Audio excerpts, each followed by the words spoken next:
So I think this really gets at the heart of your book. As you mentioned it, there's this pairing of the internal and external. And I guess I'm curious about the psychology of that. So. Yeah, that's an interesting question. I haven't thought about it as from a directly psychological lens or perspective, but it makes a lot of sense in terms of the contradictions you point to, that maybe someone, as we would perceive someone as very confident, self-confident, wouldn't necessarily rely on external validation.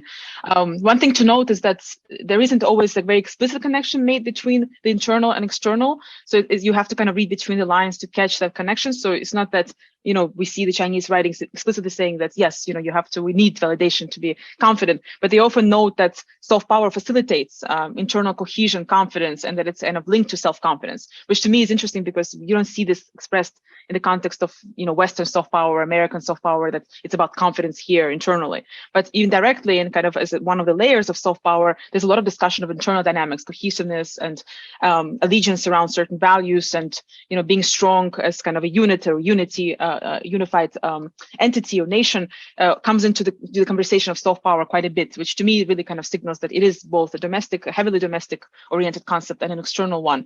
And I do think there is a tension between this kind of understandings of self-confidence, how much external validation is really needed, for China to feel confident. On the one hand, oftentimes in some statements, official statements, we don't see this need for validation. It seems like China positions itself as we know, what we do best, and we're ourselves a more superior democracy, which is, this kind of sentiment of assertiveness, that we should push forward our own model of governance and even teach others to follow it.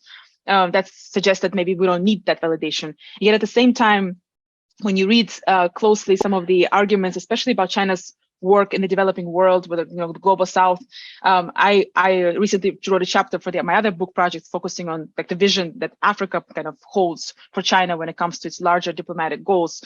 And I see that oftentimes the conversation is about proving or kind of showcasing that China is the benevolent power that is doing good work, it's got goodwill, it's helping people, it's helping countries. So it kind of disproves the critiques of the West, and this extreme obsession with critiques from the West to me also signals some degree of desire for validation, at the very least respect, and then as a side note of that, perhaps some sense of kind of maybe lacking confidence. Why would you need so much validation or respect from the West if you're already so confident?